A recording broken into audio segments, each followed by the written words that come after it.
Bila saya selalu buat konten pasal bola sepak Malaysia dan juga sepak bola Indonesia, saya perasan satu benda berbeza pasal dua ni.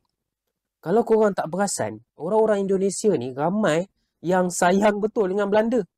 Betul-betul support tim Belanda. Even dalam Euro tahun ni pun, tanya sokong mana? Sokong Belanda bang. Siap sebut ada term dia, Timnas Pusat. Begitu. Yelah, saya jadi pelik sebab setahu saya, Belanda adalah negara paling lama yang menjajah Indonesia.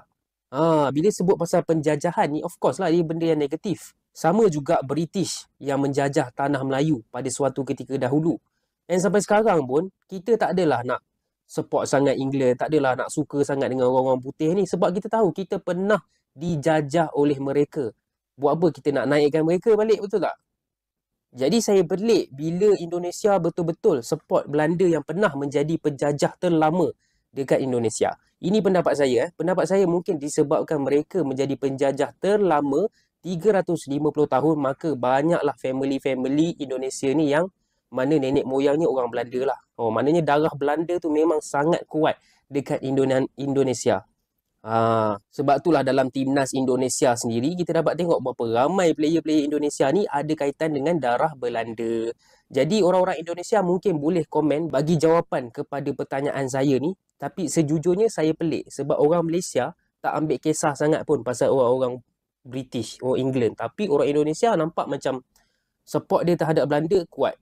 Okay? Itu saja guys. By the way, yang suka konten-konten bola sepak, isu semasa, bolehlah tekan butang follow. Ganyang Malaysia konon, anti Konoha konon, sesama sendiri berani nak bergaduh. Tapi dengan Koreanya resis dan orang putihnya menindas, semua dia membisu. Tengok di Bali, bagaimana orang putih di sana yang saban hari bersikap biadab pada penduduk Bali. Tak ada pula gerakan boikot mereka. Tengok pula dekat Bukit Bintang, betapa biadabnya Tok Arab dan orang asing. Tak ada pula siapa yang nak bangkit lawan mereka. Dengan orang asing, kecut perut penakut. Tapi dengan sesama kita yang berkulit gelap, sawo matang dan miskin-miskin ni pula, acah tunjuk kuat. Dasar kaum pribumi yang lemah dan poyoh. Keras kan kenyataan saya ni? Sakit hati kan? Tapi saya yakin anda semua setuju dengan hakikat ini. Apa kata kalau kita henti bertelagah dan kita bersatu melawan warga asing yang semakin besar kepada ni? Mulakan sekarang. Setuju tak? Kalau setuju, repost video ni dan jangan lupa follow sekali.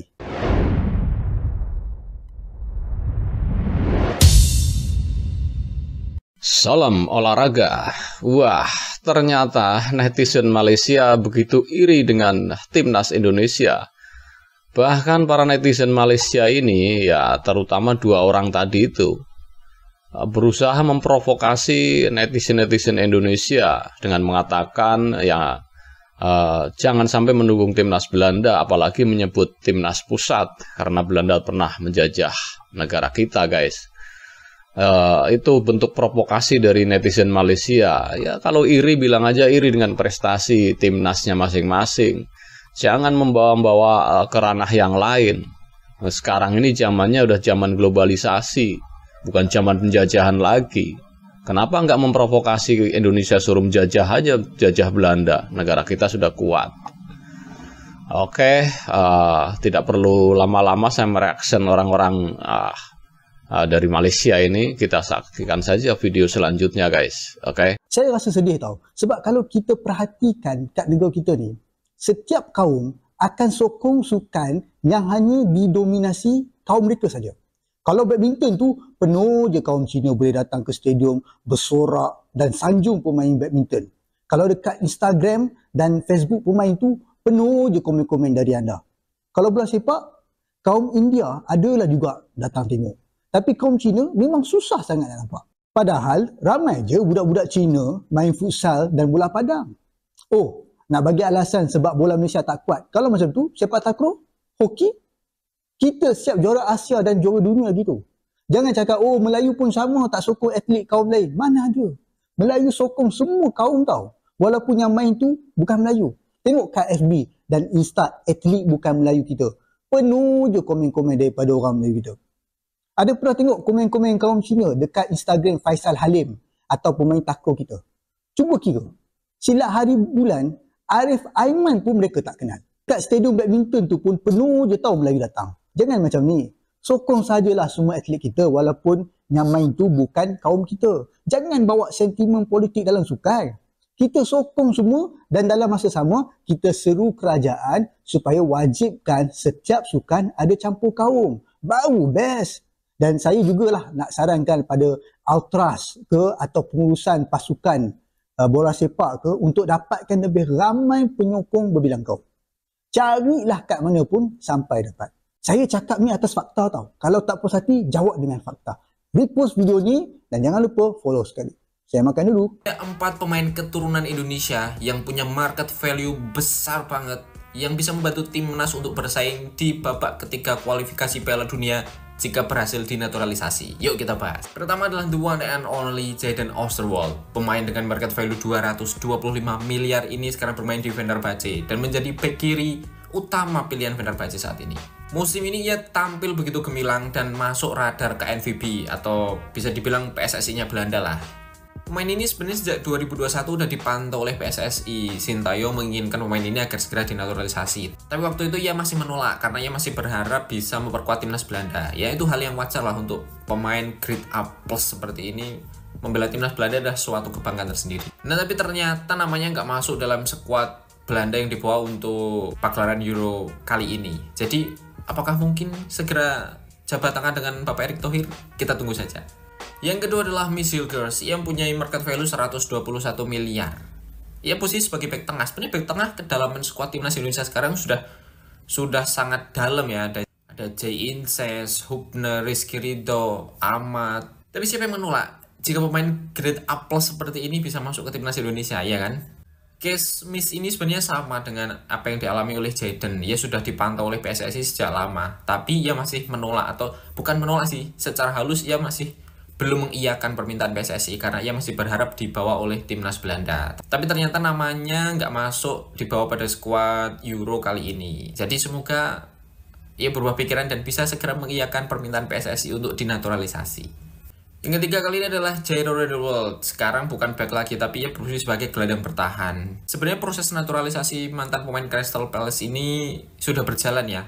Tapi kemarin sempat terhambat karena PSSI ngebut prosesnya Verdonk dan Jens Revans. Dan juga mempersiapkan case-nya Martin Paes yang akan sidang di arbitrase olahraga internasional atau CAS. Jadi untuk case Jairo ini sedikit terhambat. Mungkin setelah ini Jairo Redewald akan segera dinaturalisasi dan segera bisa memperkuat timnas Indonesia untuk memperkuat lini tengah sebagai backupnya Tom Haye di belakangnya.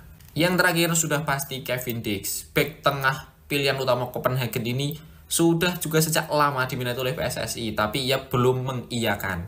Pada tahun 2021 sebenarnya ia sudah ingin membela timnas, tapi orang tuanya masih melarangnya, tidak menyetujui karena orang tuanya masih berharap Kevin ini bisa dipanggil oleh KNVB. Tapi ternyata hingga saat ini ia belum pernah dipanggil dan umurnya juga udah 27. Kita berharap ia bisa segera mengiyakan PSSI untuk segera dinaturalisasi. Kita tunggu saja. Inilah hasil drawing dari kualifikasi round 3 Piala Dunia dan kita tergabung di grup C. Gue akan bahas bagaimana peluang kita di grup C. Grup A, grup B abaikan. Gue cuman kasihan dengan grup A karena ketemu Qatar. Tapi gue akan bahas spesifik di grup C. Oke, grup C kita tergabung dengan Jepang lagi, Australia, Saudi Arabia, Bahrain dengan Cina. Nah, untuk peringkat 1-2, oke, kita harus realistis. Oke, kita lepas ke Jepang, kita lepas ke Australia. Itu nggak make sense kalau kita berpikir kita punya peluang untuk untuk peringkat 1 dan 2. Tapi definitely minimal kita peringkat 4, gue rasa kita punya peluang. Kita punya peluang. Kenapa gue bilang demikian? China Republic ini bukan klub kuat, ini bukan negara kuat. Definitely kita bisa menang. Di sini, bahkan di sana kita bisa menang. Kenapa nggak bisa? Ya kan? Jangan ngarep nimbang. Kita bisa menang di sana juga. Lawan Bahrain. Bahrain ini, kalau kalian berdasarkan kita pernah dibantai 10-0, itu udah beda zaman. Itu zaman bahala. Kita lihat sekarang, Bahrain ini juga bukan klub kuat di Timur Tengah. Ya, kita itu definitely juga bisa menyingkirkan atau mengalahkan Bahrain dengan kapasitas pemain yang kita miliki. Oke? Saudi 50-50. Gue tidak bilang kita kalah jauh karena Saudi lawan Thailand aja keteteran di Piala Asia, kalian cek. Di atas kertas mereka punya pemain yang berkualitas, tetapi di atas lapangan itu kelihatan ya mediocre sekali ini sebenarnya negara ini.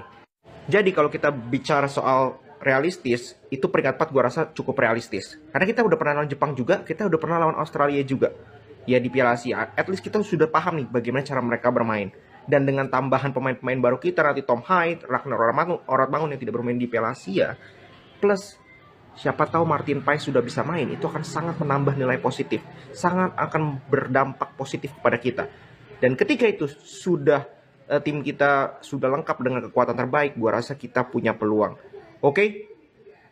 Segitu dulu. Gimana komentar kalian? Ini alasan kenapa tim nasional Indonesia punya kans untuk memberi kejutan kepada Jepang di round 3 kualifikasi Piala Dunia zona Asia. Kita tahu negara dengan peringkat FIFA terbaik di Asia berada satu grup dengan tim nasional Indonesia, yaitu Jepang. Tapi sebenarnya kita punya kans untuk memberi kejutan kepada Jepang. Nah, ini alasannya.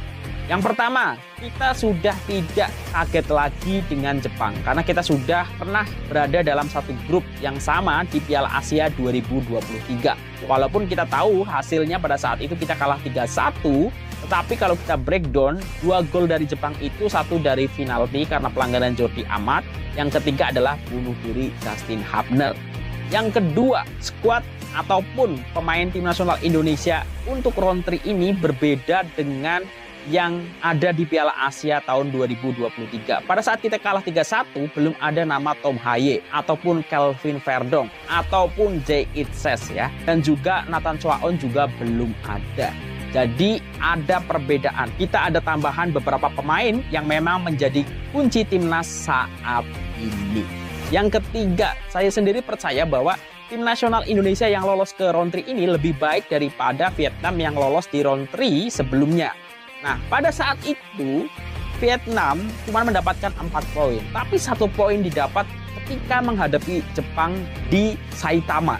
Jadi kita bisa belajar dari Vietnam di round 3 sebelumnya. Mereka pun bisa meraih 1 poin ketika menghadapi Jepang, bahkan itu di kandang. Nah, semoga kita bisa mencuri poin, khususnya ketika kita bermain di kandang, ketika melawan Jepang.